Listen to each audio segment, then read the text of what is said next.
Salam, salam kasih, damai, dan sejahtera. Tuhan memberkati, menyertai, dan melindungi kita semua. Salve. Marilah kita memulai katekese, bimbingan dan penyuluhan kita pada hari ini dengan berdoa. Dalam nama Bapa dan Putra dan Roh Kudus. Amin.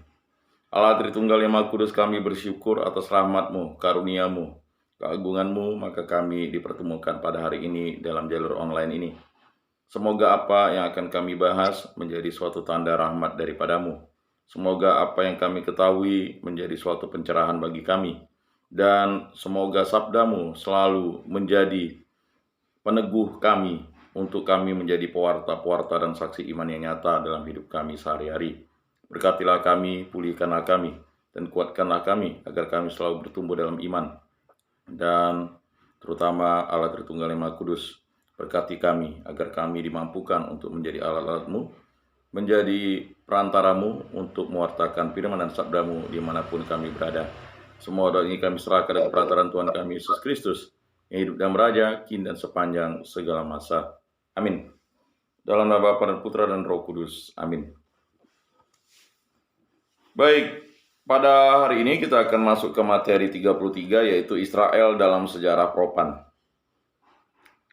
Bapak, Ibu, saudara-saudari yang terkasih dalam Yesus Kristus, berbicara tentang Israel, pasti kita mampu untuk memahami bahwa Israel adalah bangsa yang dipilih Tuhan dan menjadi berkat bagi bangsa-bangsa lainnya.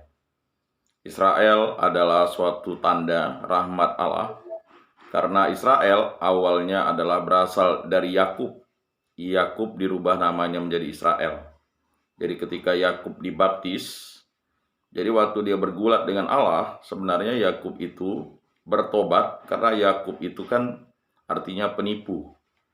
Dia menipu abangnya Esau untuk mendapat berkat dari ayahnya sendiri, yaitu Ishak. Ishak tahunya itu Esau, tetapi rupanya itu Yakub, karena persekongkolan antara Yakub dan Ribka.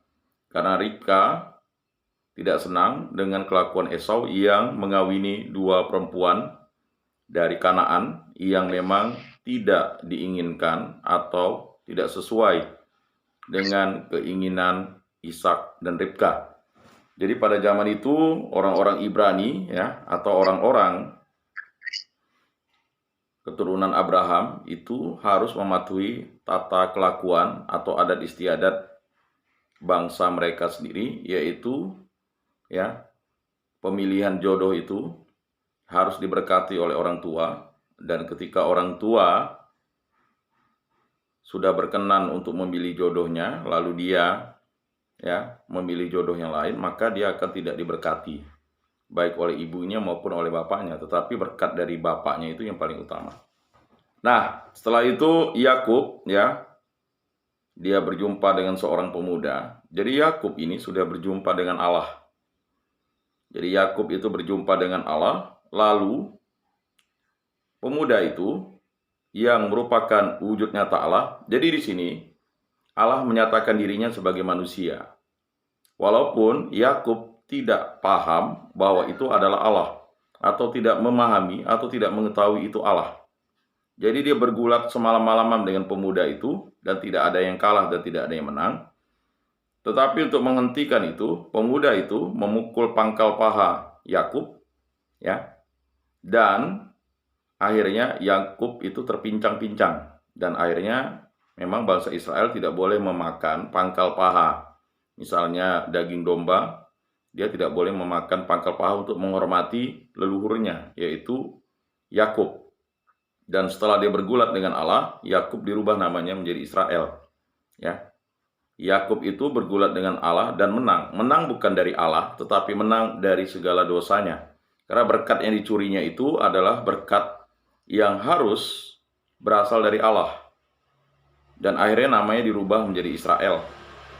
Nah, Israel ini memiliki 12 anak. 12 anak laki-laki dan 1 anak perempuan Jadi jumlah anak Israel itu yang dicatat dalam kitab suci itu adalah 13 orang.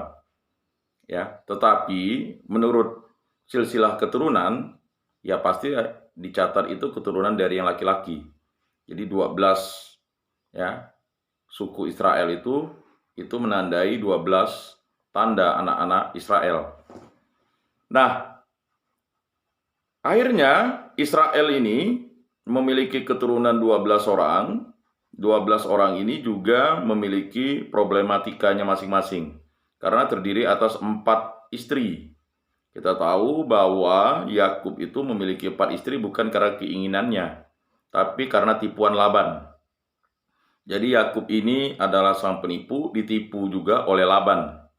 Jadi Laban itu ya seharusnya bekerja untuk Rahel selama 7 tahun, tetapi karena Laban melihat Yakub itu rajin dan ulet serta mampu untuk mengembangkan usahanya, maka ditipulah Yakub itu, sehingga pada malam pengantin untuk tradisi mereka di sana, khususnya tradisi bangsa-bangsa di sana, ya, semua pengantin itu, terutama pengantin perempuan, menggunakan telukung.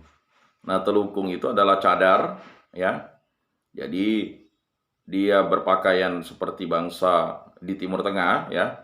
Semua bangsa di Timur Tengah itu menggunakan ya kain panjang atau sarung panjang atau pakaian panjang untuk ya menghindari mereka dari panas, sengat matahari, dan juga dari debu-debu yang masuk ke dalam ya badan mereka. Karena itu berbahaya bagi kesehatan mereka. Sehingga ya posisi mereka menggunakan ya baju panjang itu, baik laki-laki dan perempuannya. Nah, ketika malam pengantin ya, karena memang Laban sudah berjanji bahwa Rahel yang akan dinikahkan kepada Yakub. Tetapi ya pada malam pengantin, karena ya tradisi bangsa di sana ya bahwa harus menggunakan telukung, ya karena memang pada prinsipnya ya tidak ada hal yang mencurigakan. Ya. Kecurigaan itu baru muncul ketika Yakub bangun tidur dan melihat yang di sampingnya itu adalah Lea, kakaknya Rahel. Jadi Lea dan Rahel ini adalah saudara kandung. Lea cantik ya, tetapi yang dicintai adalah Rahel. Jadi sama-sama cantik. Tetapi yang dicintai oleh Yakub itu adalah Rahel ketika dia datang untuk ya atau disuruh oleh Ribka menuju kerabatnya. Jadi kalau kita pahami sebenarnya Laban itu adalah abangnya Ribka. Jadi pak tuanya Yakub ya. Jadi dia harus ke sana karena kalau tidak Esau akan membunuh Yakub. Karena berkat yang diberikan kepada Yakub itu adalah berkatnya, seharusnya berkatnya Esau. Tetapi Esau dengan sengaja menukarkan berkatnya itu, hak kesulungan itu ya dengan kacang merah. Jadi kalau kita baca benar-benar kitab Kejadian itu ya, ketika Esau sedang berburu, dia kelaparan, lalu dia melihat adiknya memasak kacang merah karena sudah saking laparnya. Nah inilah kalau perut orang lapar, apapun akan dilakukannya. Padahal hak yang paling utama dimiliki Esau itu juga harus ditukarkannya, yaitu hak kesulungan. Nah, hak kesulungan Esau itu ditukar dengan kacang merah. Nah, itulah awal permulaan ya kutukan yang terjadi kepada Esau. Karena dia menyia-nyiakan hak kesulungannya. Memang di dalam perut Ribka, mereka berdua itu sudah saling berlomba untuk keluar lebih dulu. Tetapi Esau keluar lebih dulu ya. Dan Yakub itu memegang tumit Esau, maka namanya Yakub. Ya. Jadi Esau itu berbulu, sedangkan Yakub itu mulus. Jadi itu yang membedakan mereka berdua sebenarnya. Tetapi suara, bentuk, muka itu sama. Makanya Ishak yang pada saat itu sakit mata tidak mengetahui ya bahwa itu adalah ya Yakub. Tetapi Ishak itu sudah memahami bahwa suaranya suara Yakub karena orang tuanya sudah paham suaranya. Ya. Tetapi badannya berbulu. Nah, karena mereka itu sama persis, hanya membedakan suaranya dan bulunya. Tetapi karena Ishak ya mungkin memahami apa yang terjadi itu adalah suatu kehendak, maka akibatnya Ishak memberkati Yakub yang sebenarnya berkat itu untuk Esau. Esau datang berburu terlambat. Esau juga diberkati oleh Ishak, tetapi Esau Ya, berkatnya bukan untuk menjadi berkat bagi bangsa-bangsa, dia hanya menjadi berkat bagi bangsanya sendiri nantinya. Ya, karena Esau akhirnya bertobat dan akhirnya dia menceraikan dua perempuan Kanaan atau membuang dua perempuan Kanaan dan lalu mengawini.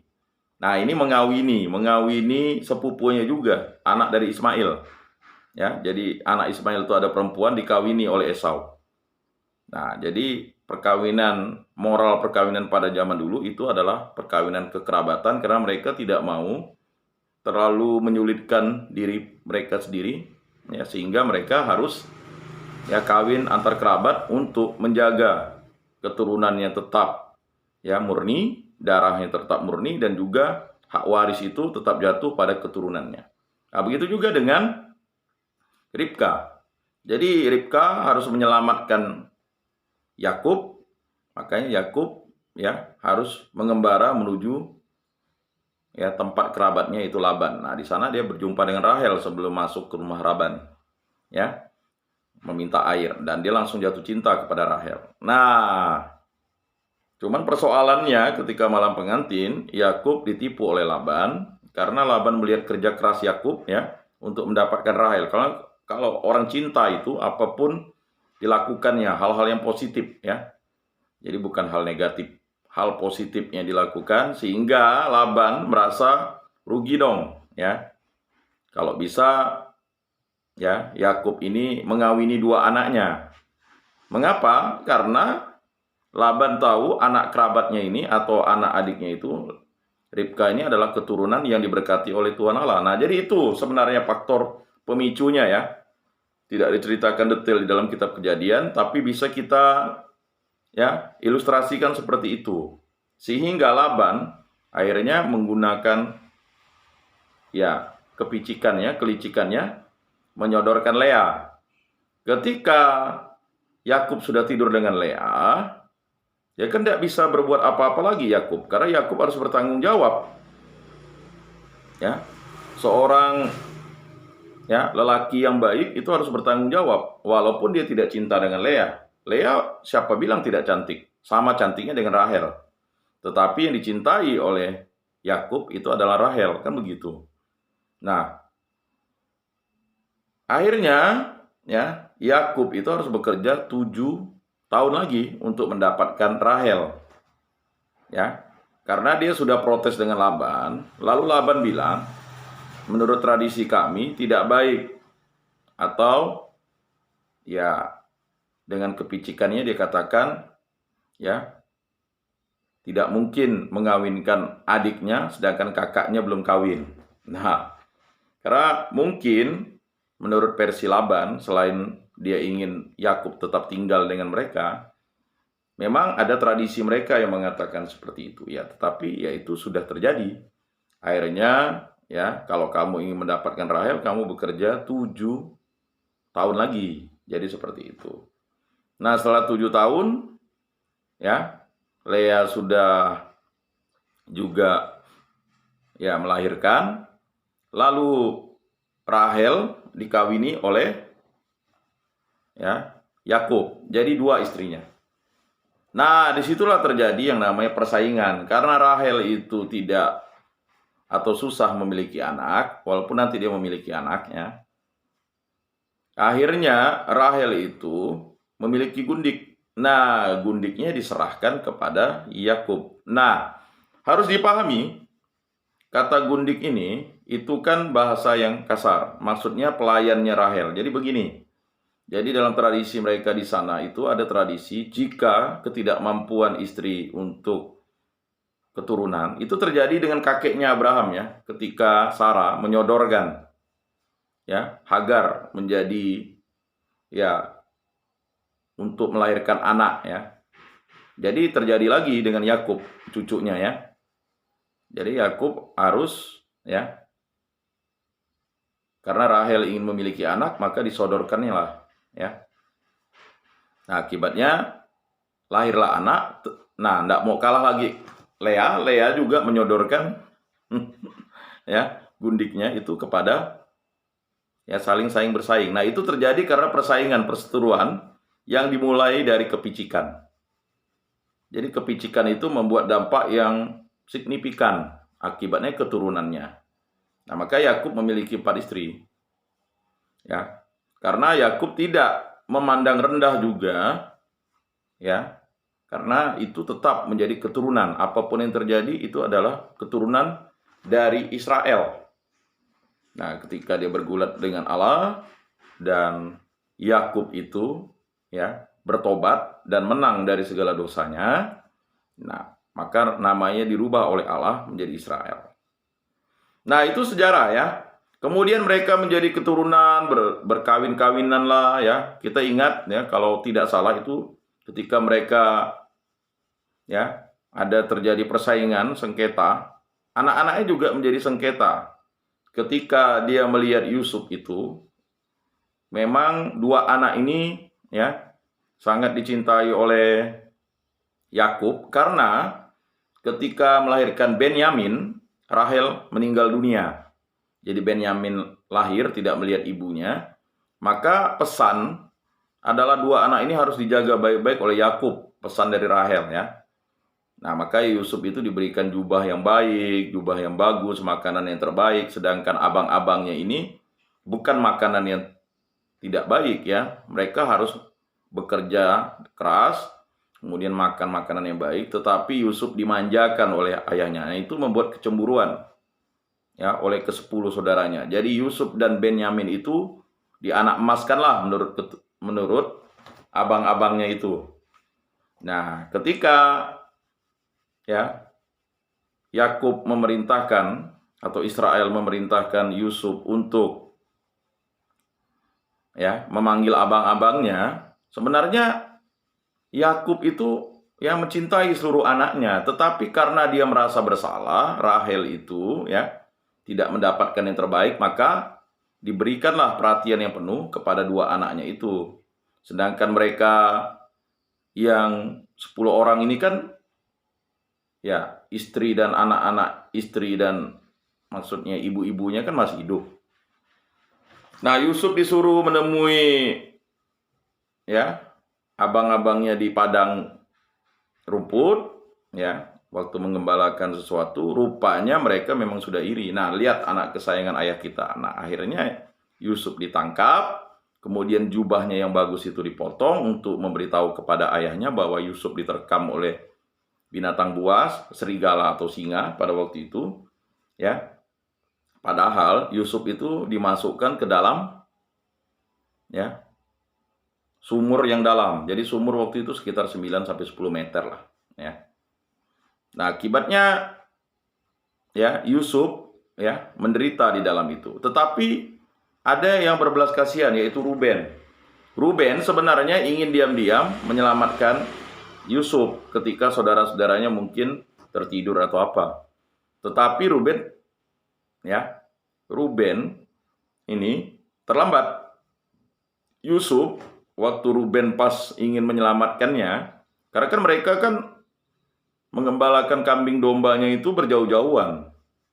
Nah, tetapi ke-9 saudaranya ini ya berdekatan, sehingga ketika ada keturunan Ismail ya. Nah, jadi ini ada pedagang yang mau menuju ke Mesir, keturunan Ismail itu lewat di situ. Jadi karena bahasanya sama dan mereka masih kerabat ya, negosiasilah di situ. Ini ada ya bangsa kami ya. Ketika itu mereka belum menyebut bangsa lah ya. Ini ada adik kami nih, ya kan? Ya, karena dia bandel lah begini-begini, dah kami jual aja lah. Nah, akhirnya dijuallah Yusuf kepada ya para pedagang-pedagang yang merupakan kerabatnya, keturunan Ismail itu. Nah, akhirnya sampailah ke Mesir, dijual kepada orang Mesir. Nah, dijual kepada orang Mesir, Yusuf itu rupanya diperkerjakan oleh Potifar, seorang juru tulis ya, Firaun. Nah, istri Potifar ini karena melihat Yusuf itu ganteng, ya, lalu mengajak Yusuf itu untuk berselingkuh. Tetapi karena Yusuf itu setia kepada Tuhan Allah, maka istri Potifar itu merasa geram dan melakukan tindakan yang tercela, yaitu mengoyakkan bajunya dan mengatakan bahwa Yusuf itu yang ingin ya mencabulinya atau memperkosanya, sehingga Yusuf dijebloskan ke dalam penjara. Nah, di dalam penjara ini kisah ya, kisah bagaimana ya Israel itu adalah berkat bagi bangsa-bangsa. Lalu Yusuf ya di dalam penjara itu berjumpa dengan dua pengawal Firaun. Nah, satu bermimpi seperti ini, lalu dia yang satu bermimpi seperti itu. Ya, bisa dibaca dengan jelas ya. Lalu ketika Yusuf menerjemahkan mimpinya, pegawai yang pertama itu bermimpi, oh kamu akan lepas dan akan diampuni oleh Firaun. Sedangkan yang kedua itu, ya kamu tidak akan dilepas oleh Firaun, kamu akan dipenggal. Jadi apa yang disampaikan kepada kedua orang ini ya terjadi, sehingga pada saat Firaun itu bermimpi yang agak aneh ya, 7 sapi gemuk ya lalu ditelan oleh 7 sapi ya kurus. Akhirnya bingung, dia mimpinya berulang-ulang, lalu menanyakan kepada semua ahli mimpi, ahli nujum, yang tidak ada yang mampu menjawab dengan jelas. Sampailah ke telinga pegawai yang dulu mimpinya ya diartikan oleh Yusuf, dan akhirnya pegawai itu menceritakan kepada Firaun. Nah, dikeluarkanlah Yusuf dari penjara kan, diampunilah, lalu dijelaskan. Nah, disitulah peristiwa penyelamatan yang luar biasa terjadi untuk Israel. Nah, di situ Israel mau tidak mau memerintahkan anaknya ya 10 orang kecuali Benyamin. Benyamin itu benar-benar dijaga oleh ya Yakub, karena dia merasa bersalah sekali karena Yusuf mati ya akibat ya tipuan dari kerabatnya. Sedangkan saudara-saudaranya itu sebenarnya menyesal, sangat menyesal. Mengapa mereka harus membuat kesedihan bagi ayahnya? Setelah Yusuf itu dikabarkan mati, ya Yakub itu menjadi terus menurun ya kesehatannya, dan ya tidak seperti ayahnya yang mereka lihat sebelumnya. Tetapi sudah terlambat kan? Mereka menyesal pun sudah tidak bisa menolong Yusuf karena jarak mereka dengan negeri Mesir itu jauh, dan di sana pun mereka agak bingung. Nah, akhirnya diperintahkanlah oleh Israel untuk ya membeli, karena mereka tidak bisa panen, gagal panen ya, makanan hampir habis. Pergi ke negeri, kata negeri itu berarti negeri sebelah. Mereka taunya ada negeri Mesir di sebelah negeri mereka. Nah, sampailah di sana, apa yang terjadi ya? Mereka masuk, dan kebetulan akibat tafsirnya Yusuf itu dia dipercaya sebagai Perdana Menteri ya. Jadi istilahnya seperti itu, untuk mengatur pemerintahan dan mengatur juga ya bangsa-bangsa yang ingin membeli perbekalan. Karena saudara-saudaranya tidak mengenal Yusuf ya, lalu mereka sudah melihat Yusuf yang gagah perkasa, ya mereka juga pada zaman itu tidak boleh melihat muka pejabat ya. Jadi mereka ingin membeli. Lalu Yusuf ya mengenali mereka karena mereka sudah dewasa waktu itu ya. Akhirnya Yusuf itu memberikan, boleh mereka membeli asalkan ya Benyamin itu dibawa. Jadi ada yang tinggal di Mesir ya. Tapi Benyamin harus dibawa. Jadi mereka, saudara-saudara Yusuf ya harus kembali mengambil Benyamin. Nah, sebenarnya ayahnya atau Israel itu tidak setuju. Tetapi ya kalau sampai Benyamin kenapa-napa, ayahnya ya bahasa kerennya akan mati katanya. Tetapi karena membutuhkan makanan untuk keluarganya, apapun yang terjadi ya dikorbankanlah Benyamin juga, dibawalah pergi ke negeri Mesir. Nah, sampai di sana rupanya ya ketika melihat Benyamin ya, karena Yusuf melihat ya dia itu satu ibu, Yusuf menangis kan. Lalu Benyamin itu ya dia senang melihat Benyamin itu segar bugar ya, sudah besar juga. Nah, ini Benyamin ini nanti ya adalah ya raja pertama itu dari keturunan Benyamin, ya, Saul. Nah, akhirnya Yusuf ya melakukan trik supaya Benyamin itu ditangkap kembali karena dia rindu benar dengan Benyamin.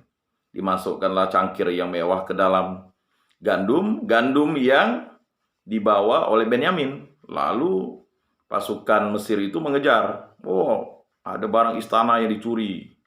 Lalu Benyamin yang ditangkap. Rupanya Benyamin ditangkap. Lalu mereka memohon kepada Yusuf, menangis ya, untuk supaya Benyamin jangan dipenjara karena nanti ayahnya mati. Tetapi Yusuf mengatakan, ya, dia bawa ayah dan semuanya untuk masuk ke negeri Mesir ini, kan begitu.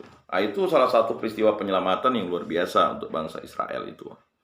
Sehingga mau tidak mau Israel pun berangkat beserta semua keluarganya, ya kurang lebih 70 ya, untuk masuk ke negeri Mesir. Nah, disitulah terjadi namanya ya pertemuan yang luar biasa, rekonsiliasi keluarga, kemana rupanya saudara-saudaranya memohon ampun, ya diampunilah oleh Yusuf, karena waktu itulah Yusuf paham bahwa peristiwa penyelamatan bangsa Israel itu terjadi ya untuk suatu kegenapan janji Allah yang kekal abadi. Nah, Bapak Ibu saudara-saudari yang terkasih dalam Yesus Kristus, itu pengantar yang mesti menjadi modal dasar kita memahami. Jadi dari satu orang yang bernama Israel, yaitu Yakub dirubah menjadi Israel namanya, lalu menjadi bangsa yang besar.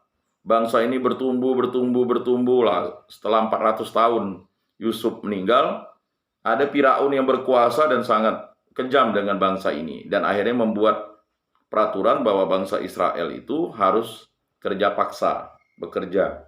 Karena bangsa ini menjadi besar. Dari janji Allah kepada kakeknya Israel, yaitu Abraham, bahwa keturunanmu akan ya seperti pasir di laut dan bintang di langit. Nah, itulah yang terjadi kepada bangsa Israel. Nah, disitulah yang mereka menjadi bangsa. Dari anaknya Israel, cucunya Israel, cicitnya Israel menjadi besar, menjadi bangsa. Ya, jadi harus dipahami itu. Nah, mari kita masuk ke dalam Israel dalam sejarah propan. Yesus kita kenal sebagai tokoh sejarah. Akal budi kita juga dapat mengenalnya sebagai tokoh sejarah. Sebagai turunan bangsa Israel, akan tetapi hanya iman kita yang dapat mengenalnya sebagai Kristus atau Mesias. Jadi Bapak-Bapak yang terkasih, kalau kita ingin mengenal Kristus itu, ya dengan iman. Jadi mungkin banyak yang bertanya, bagaimana kita bisa mengenali Kristus dengan iman? Itu terjadi kepada para rasul. Kita tahu apa yang terjadi. Ya, ketika Yesus wafat dan bangkit, dia menampakkan ke 11 murid, lalu ada satu murid yang tidak bersama-sama mereka. Nah, karena Thomas kurang memahami maksud dari penyelamatan Allah, dan juga sebenarnya Thomas ini adalah murid yang pintar. Dan dia pernah juga bertanya, mau kemana nanti kami Yesus, kan begitu. Jadi sebenarnya Thomas ini ingin ya memahami bahwa memahami Yesus tidak bisa dengan akal budi saja, tetapi dengan iman. Maka dia berkata kepada saudara-saudara, jika aku tidak mencucukkan ya jariku ke dalam tangannya dan memasukkan tanganku ke dalam lambungnya, sekali-kali aku tidak percaya.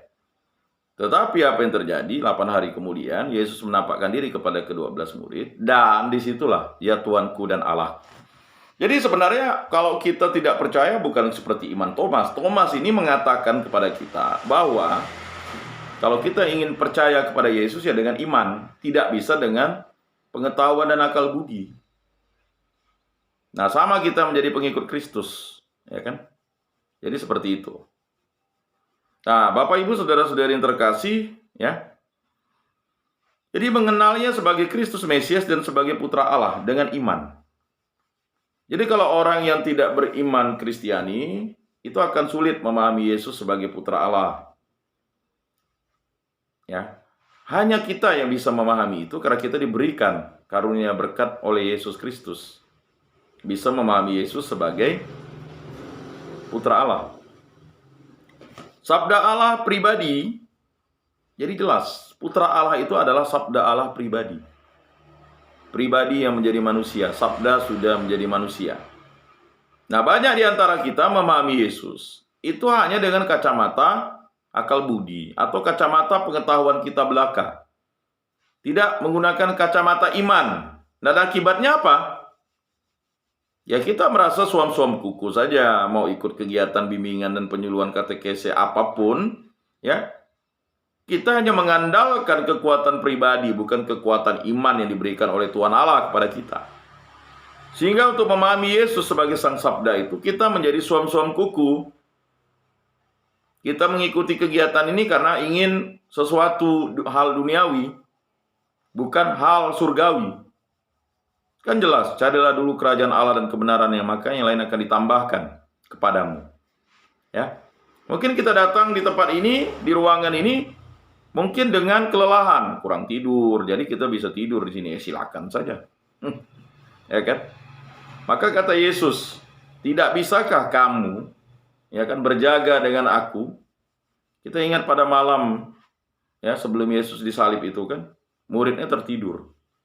Setelah itu Yesus katakan, ya sudah 3 kali, ya tidurlah kalian, kan begitu. Nah, jadi Bapak-bapak, saudara-saudari yang terkasih, Bapak Ibu ya, kalau kita ingin memahami Yesus itu dengan iman. Ya. Bukan darah atau daging yang dapat memberi kita keyakinan itu. Nah, jadi memahami Yesus sebagai putra Allah itu bukan hanya dengan kedagingan kita. Mungkin kita berkata kepada diri kita, siapakah Yesus bagi diri kita? Nah, sebelum kegiatan ini sebenarnya, ya, beberapa pertemuan dulu, waktu untuk umat di gereja Rutan Okumene Pontianak itu sudah dijelaskan. Yesus, siapakah Yesus itu? Maka ketika materi ini diberikan, memang bagi yang mungkin merasa materi ini tidak dipahami, mungkin akan bertanya-tanya terus. Tetapi kalau dia memahami kontekstualisasi bagaimana beriman, pasti akan memahami Yesus sebagai Tuhan dan Juru Selamat, dialah Putra Allah, dialah Roh Kudus. Kita dapat mempelajari sejarah bangsa Israel juga dari sumber-sumber sejarah. Teristimewa dalam hubungan dengan sejarah bangsa-bangsa yang mengelilingi Israel. Jadi bangsa Israel itu kalau kita ingin pahami juga dengan sejarah ya bisa. Mengapa? Karena ada bangsa-bangsa yang mencatat tentang bangsa Israel. Semua ilmu arkeologi dan eksegese dapat memberi bantuan kepada akal budi kita. Jadi ilmu arkeologi dan eksegese. Jadi begini, Bapak Ibu, saudara-saudari yang terkasih. Penelitian tentang ya sejarah bangsa Israel itu sudah terjadi. Ya. Mungkin sudah berapa ratus tahun ini ya. Terus digali pusat-pusat arkeologi dan juga tafsir-tafsir ya tentang ya bagaimana bangsa Israel itu mengetahui dan memahami Tuhan Allah. Ya. Maka akal budi itu ya sudah disebutkan, cintailah Tuhan Allahmu dengan segenap hatimu, dengan segenap ya jiwamu, dengan segenap akal budimu, dengan segenap kekuatanmu, dan cintailah sesama manusia seperti dirimu sendiri. Jadi kalau kita ingin mencintai Tuhan Allah itu dengan hati dulu. Jadi full, I love you full, kan begitu. Dengan jiwa. Kita memahami bahwa jiwa kita ini, ya kan? Maka pernyataan jika misalnya ada yang meninggal dunia, semoga jiwa-jiwa orang beriman beristirahat dalam kerahiman Tuhan Allah, itu sebenarnya ingin mengungkapkan bahwa jiwa kita itu berasal dari Allah. Karunia Allah. Dari ada dan menjadi, dari tiada menjadi ada. Ya, dengan sekali firman. Akan tetapi ilmu dan akal budi kita tidak dapat memberi kita pengetahuan atau pengetahuan tentang Israel sebagai bangsa yang terpilih oleh Allah. Hanya Bapa yang ada di surga dapat mewahyukan hal itu kepada kita. Itu. Ya. Pada mulanya adalah firman. Firman itu adalah Allah. Firman itu bersama-sama dengan Allah. Firman itu adalah Allah, ya kan? Jadi wahyu. Jadi hanya Allah yang bisa mewahyukan hal itu kepada kita. Mengapa bangsa Israel itu menjadi bangsa yang terpilih? Kalau Santo Paulus menyebut hukum sebagai pendidik menuju Kristus, maka hal itu hanya kita ketahui oleh iman. Ya, kita bisa bandingkan dengan surat Rasul Paulus kepada jemaat di Galatia bab 3 ayat 24. Jadi, ya, untuk mendidik kita menuju Kristus, maka hal itu hanya kita ketahui oleh iman. Maka sering orang berdoa atau orang-orang beriman itu, tambahkanlah iman kami. Mengapa? Pengetahuan iman itu hanya diberikan oleh Tuhan Yesus Kristus kepada kita. Sebagaimana ada gunanya menyelidiki unsur sejarah dalam kehidupan Yesus, demikian pun ada gunanya menyelidiki unsur sejarah dalam bangsa Israel. Jadi Yesus yang menyejarah atau Yesus yang historis, juga ada bangsa Israel yang menyejarah atau bangsa Israel yang historis. Ya tidak mungkin melepaskan. Kalau kita ingin memahami Kristus, kita juga harus memahami bangsa Israel. Sebab di situ terletak pokok dan akar dari Yesus sendiri. Karena Yesuslah yang bersabda kepada bangsa Israel. Ya. Dialah yang bersabda kepada nenek moyang Israel. Dialah yang bersabda kepada Abraham. Dialah yang bersabda kepada Ishak. Dialah yang bersabda kepada Yakub, dan Yakub dirubah namanya menjadi Israel. Garis besar sejarah Israel telah kita bicarakan dalam hubungan dengan kitab suci Perjanjian Lama. Jadi dari kitab Kejadian terus ya sampai nanti dari kitab terakhir ya Maleaki. Ya, tetapi kalau gereja Katolik melihatnya itu ya dari kitab Perjanjian Lama, dari kitab Kejadian sampai kitab Deuterokanonika, ya. Itu dijelaskan bagaimana perjalanan bangsa Israel yang diberkati Allah dan menjadi berkat bagi bangsa-bangsa lain. Dan bangsa yang diberkati oleh Allah ini adalah bangsa yang harus setia kepada Tuhan Allah. Ketidaksetiaan diganjar dengan kutukan oleh dirinya sendiri, oleh bangsanya sendiri. Siapa yang memberikan kutukan kepada bangsa Israel ketika mereka mendirikan anak lembu emas? Ia Musa sendiri yang menggiling anak lembu emas dan loh batu itu untuk diminum oleh bangsa Israel. Akhirnya Musa itu merasa menyesal karena ribuan bangsa Israel mati. Dan Musa bertobat kepada Tuhan Allah. Ya. Bahkan Musa mengatakan bangsa yang tegar tengkuk ini. Begitu juga dengan kita. Ya, ketika kita memahami Yesus Kristus, mengapa kita tidak bertobat? Ya. Mengapa kita tersandar, terdiam, dan hanya menyandarkan diri pada kekuatan pribadi? Padahal kita dibaptis, itu kita menjadi berkat bagi diri kita dan orang lain. Ya. Israel adalah sebuah bangsa kecil yang sejarahnya ditentukan oleh letaknya di antara dua kerajaan besar, yaitu kerajaan Mesopotamia di sebelah utara dan kerajaan Mesir di sebelah selatan. Jadi kalau kita bisa lihat posisinya, Israel utara itu dihimpit oleh kerajaan Mesopotamia, sedangkan Israel selatan itu dihimpit oleh kerajaan Mesir. Ya. Tambahan pula, letaknya di antara bangsa-bangsa kecil lainnya menjadi faktor penting untuk membentuk sejarah Israel.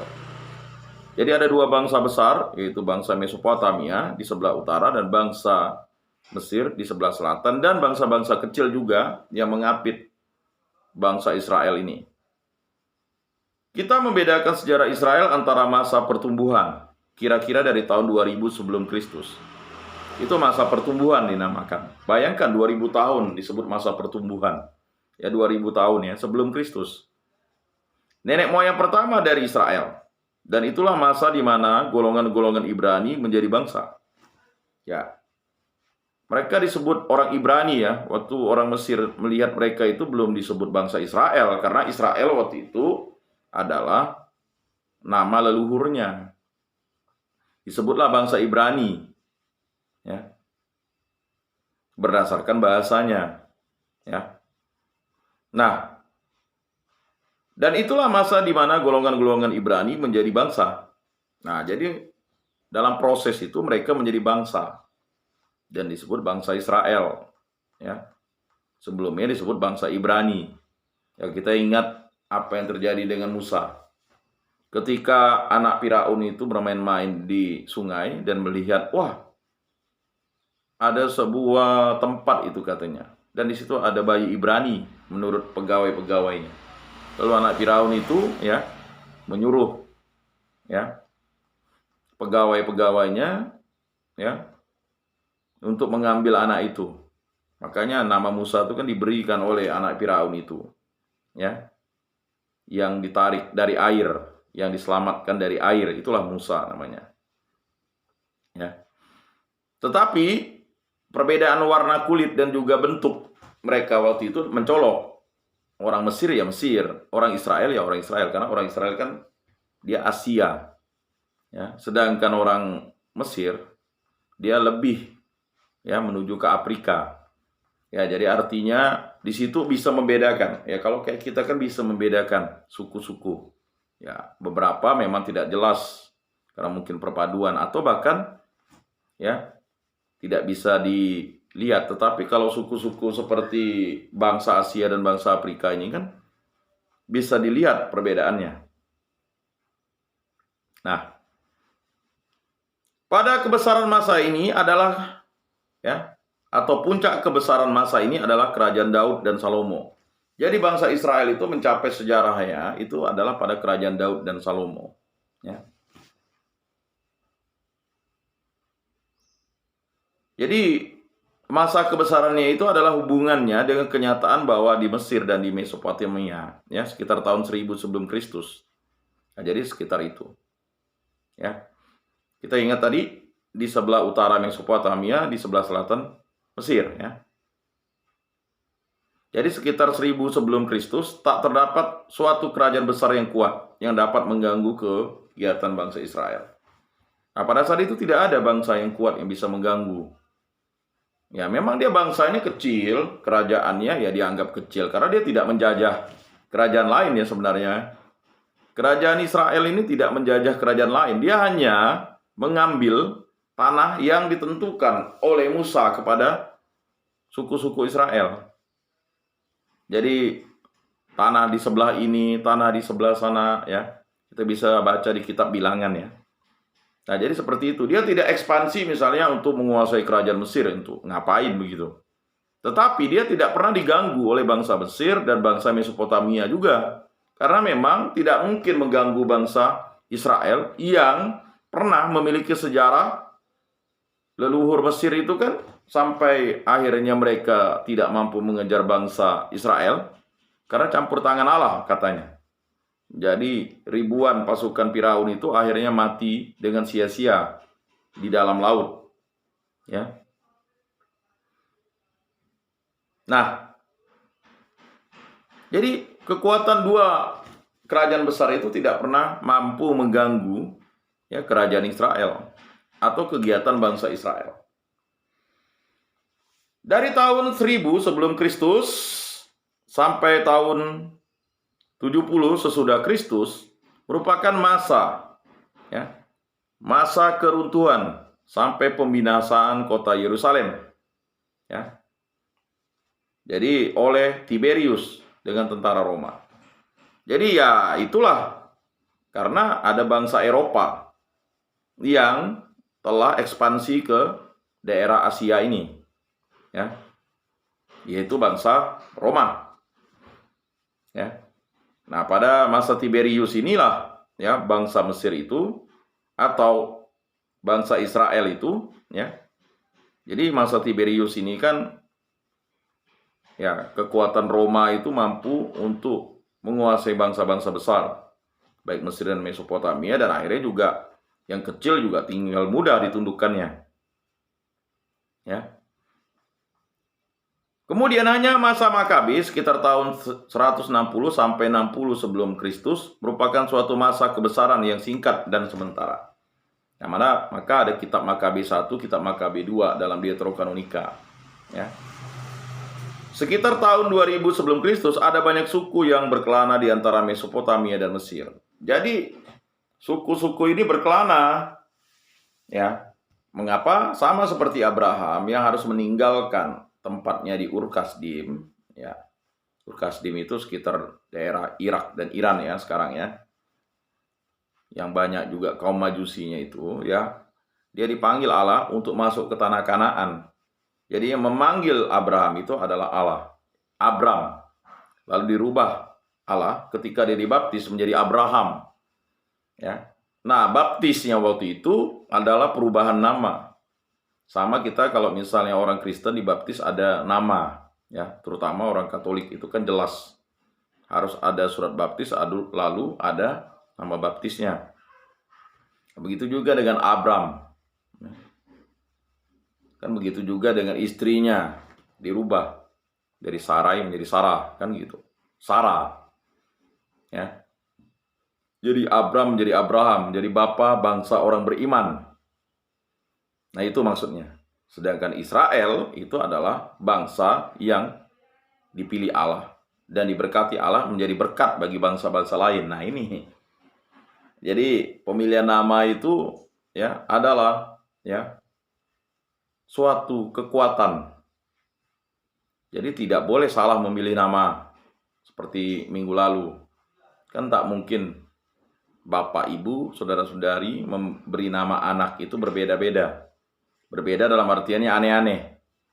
Karena nama itu adalah berkat yang diberikan oleh orang tua kepada anak. Orang tua adalah perpanjangan tangan Tuhan Allah. Tetapi sebagai orang Kristen ya wajib dibaptis karena ya semua orang itu memiliki dosa asal. Itulah kutukan itu namanya. Jadi bagi orang Kristen tuh kutukan itu sudah dilenyapkan. Ya. Tetapi bagi orang yang dibaptis lalu dia menyia-nyiakan berkat baptisan itu menjadi jahat, dia menjadi kutukan bagi orang lain. Menjadi batu sandungan, kutukan, ya. Menjadi kenajisan, kan begitu. Jadi seperti itu. Jadi Bapak-bapak yang terkasih dalam Yesus Kristus, nah, sekitar tahun 2000 sebelum Kristus, ya, ada banyak suku yang berkelana di antara Mesopotamia dan Mesir. Sesuai dengan kebutuhan mencari padang rumput bagi hewan, mereka berkali-kali berpindah tempat. Mereka berdagang dengan penduduk kota dan dengan orang yang bertempat, ya, tetap yang bercocok tanam. Maka kalau kita baca kemah Abraham, kemah Ishak, kemah Yakub, jadi mereka tuh hanya berkemah, numpang-numpang sebenarnya awalnya. Ya. Dan daerah itu memang daerah yang tidak dimiliki oleh bangsa-bangsa. Memang tempatnya bebas. Luar biasa ya, antara Mesopotamia dan Mesir itu ada tanah bebas untuk bangsa-bangsa yang menjadi bangsa-bangsa perantau atau bangsa-bangsa yang melakukan kegiatan-kegiatannya dengan berkelana. Ya, berkelana. Sehingga memang mereka jarang bercocok tanam. Mengapa? Karena pasti mereka hanya ya melaksanakan kegiatan kegembalaan. Mengembala domba, sapi, kambing, ya pokok binatang-binatang ternak yang nanti ditukarkan dengan bahan pokok. Nah, jadi begitu. Ya. Tanah Mesir ya sering menjadi tempat tujuan mereka, terutama dikala dilanda kelaparan. Nah, jadi kita ingat waktu Yusuf dijual juga, Mesir ini kan sudah terkenal. Jadi mereka menjadi tempat untuk perdagangan. Jadi barang-barang dagang itu dibawa ke Mesir, kemudian mereka menukarkannya atau membeli bahan-bahan makanan atau bahan yang tidak mereka miliki, seperti bahan pakaian, ya, dan bahan-bahan kebutuhan yang merupakan ya kebutuhan pokok mereka atau primer mereka. Nah, tanah Mesir sering menjadi tempat tujuan mereka terutama dikala dilanda kelaparan, ya jelas. Sebab Mesir merupakan gudang gandum yang kaya. Jadi di Mesir itu ada gudang gandum, ya, yang luar biasa. Jadi bangsa-bangsa itu sehebat apapun, kalau kita tidak punya beras, ya, kita kalau di sana makanannya gandum, ya tidak akan menjadi apa-apa begitu. Ya. Maka mereka pergi ke Mesir untuk membeli segala sarana, terutama bahan pokok, gandum ya. Kalau masa kekurangan makanan agak lama, orang-orang Ibrani untuk sementara waktu bekerja bagi orang Mesir untuk mendapat makanan. Jadi sudah biasa orang Ibrani itu bekerja, ya cukup lama, setahun, 2 tahun, 3 tahun waktu mereka itu untuk tinggal di sana. Karena kelaparan itu tergantung musim. Karena mereka juga, ya, bangsa-bangsa yang lain itu kan bangsa kecil saja. Jadi ketika musim kering, ya, mereka harus mencari bahan makanan di Mesir karena ada gudang gandum. Karena di tempat lainnya itu ya mereka bisa sih bercocok tanam, tetapi bercocok tanamnya kan sesuai dengan musim. Ada kalanya bangsa-bangsa kelana itu memperoleh kekuasaan di Mesir. Nah, kadang mereka memiliki kekuasaan. Kalau sudah rajin bekerja di sana, ya kan, lalu mereka bisa menikmati kekuasaan. Misalnya jadi mandor, ya. Tapi mandor untuk bangsa Ibraninya, bukan bangsa Mesirnya, karena bangsa Mesir tak boleh bekerja. Karena bangsa Mesir kan bangsa yang besar. Kalau bangsa Ibrani kan adalah bangsa yang berkelana, dianggap bangsa kecil oleh bangsa Mesir. Nah, jadi mereka disuruh jadi mandor untuk bangsanya sendiri. Karena satu bahasa ya. Malahan sepanjang abad ke-16, Mesir dikuasai oleh bangsa-bangsa kelana Semit. Ya, bangsa-bangsa kelana Semit atau Hyksos. Ya. Berkaitan dengan hal itu, kita dapat mengerti latar belakang dari tradisi Yusuf, anak Yakub diangkat menjadi ahli waris. Nah, ini Yusuf ini, ya, anak Yakub diangkat menjadi ahli waris karena apa? Karena dia bisa mempergunakan akal budinya, kemampuannya untuk membantu, ya, Firaun tadi, raja Mesir tadi itu. Karena apa? Dibutuhkan orang-orang cerdik. Maka kata Yesus, hendaknya kamu cerdik seperti ular dan tulus seperti merpati. Ya. Nah, jadi jelas di situ. Ya. Kalau dalam kitab suci dilukiskan seorang tokoh seperti Musa yang diberi pendidikan di Mesir, maka tradisi itu menjadi jelas oleh kejadian-kejadian sejarah yang pasti. Beberapa golongan Ibrani berangkat dari Mesir mula-mula masih berkelana di padang gurun, Sinai, dan akhirnya lama-kelamaan mencari tempat tinggal tetap untuk bercocok tanam di Kanaan. Nah, jadi lama-kelamaan mereka juga bercocok tanam di Kanaan, karena tidak bisa juga menjadi bangsa berkelana yang tadi disebut dengan, ya, bangsa-bangsa kelana Semit, Hyksos namanya. Hal itu mungkin karena kekuasaan di Mesir kala itu berkurang. Tak berkuasa lagi di Kanaan. Ya. Beberapa bangsa lain masuk dari laut pertengahan, di antaranya bangsa Filistin. Ya. Darinya diberi nama Palestina untuk daerah Kanaan. Jadi Palestina itu asalnya itu karena bangsa-bangsa dari tengah atau bangsa Eropa tuh masuk ke situ dari bangsa Filistin memang. Ya. Jadi bangsa Filistin itu bukan bangsa yang berasal dari tanah Kanaan, tetapi bangsa dari luar, dari tengah, dari Eropa. Lalu lama-lama karena mereka menguasai daerah itu, ya disebut Palestina untuk daerah Kanaan. Suku-suku Ibrani selalu ditentang oleh bangsa-bangsa asli Kanaan dan oleh bangsa Filistin. Ya, karena bangsa Ibrani ini kan dia adalah bangsa yang diberkati Tuhan Allah. Jadi kepercayaannya kepada Tuhan Allah itu ditentang oleh bangsa-bangsa sekitarnya. Dan bangsa-bangsa itu merasa takut, ya, dengan bangsa yang diberkati oleh Allah ini karena mendengar ceritanya ketika bangsa Mesir yang ingin, ya, kembali memperbudak mereka itu diberi hukuman oleh Tuhan Allah. Ya, waktu mereka, ya, dimusnahkan di laut. Nah, Mengapa seperti itu? Ya, itulah yang terjadi. Supaya ya mereka tidak menguasai bangsa-bangsa ini. Karena mereka mempunyai kekuasaan utama di pesisir pantai. Sebenarnya ini faktor ekonomi juga. Mengapa bangsa Israel itu lalu dibenci? Karena mereka bisa berbahasa Mesir. Nah, itu. Jadi hubungan kalau kita bisa berbahasa ya, kalau kita bisa berbahasa Inggris, berbahasa apapun, itu kita mudah melakukan hubungan ya atau memahami satu sama lain. Sehingga itulah yang mungkin menjadi kebencian bangsa-bangsa lain atas bangsa Israel. Ya. Dan juga karena kemampuan mereka untuk ya belajar sesuatu dengan cepat. Kalau mereka mengembalakan sesuatu, hasil ternaknya melimpah. Kalau mereka bercocok tanam, hasil cocok tanamnya melimpah.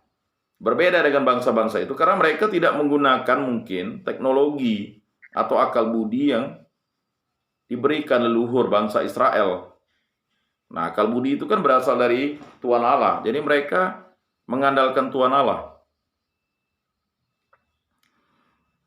Suku-suku Ibrani menduduki satu daerah di sebelah timur Sungai Yordan dan 3 daerah di sebelah barat. Mereka bercocok tanam di tempat itu. Nah, akhirnya mereka bercocok tanam di tempat itu. Ya, kan tidak bisa mengandalkan lagi hasil dari bangsa-bangsa lain. Ya lama-lama mereka harus bercocok tanam karena bangsanya besar kan. Golongan-golongan Ibrani harus belajar dari penduduk-penduduk asli di Kanaan mengenai bercocok tanam. Nah, uniknya juga bangsa Ibrani ini akhirnya belajar bercocok tanam dengan bangsa Kanaan. Tetapi bangsa Kanaan ini justru tidak berkembang hasil pertaniannya karena mereka tidak berani inovasi. Nah, kalau bangsa Israel itu kan berani inovasi. Kita lihatlah sampai sekarang ya. Inovasi yang diberikan oleh Israel kepada bangsa-bangsa Afrika. Contohnya di Ethiopia, ya, itu ada mesin untuk bisa membuat air jernih dari udara. Itu kan luar biasa. Dari gersang bisa menjadi lahan subur. Golongan-golongan Ibrani harus belajar dari penduduk-penduduk asli, ya, di Kanaan mengenai bercocok tanam.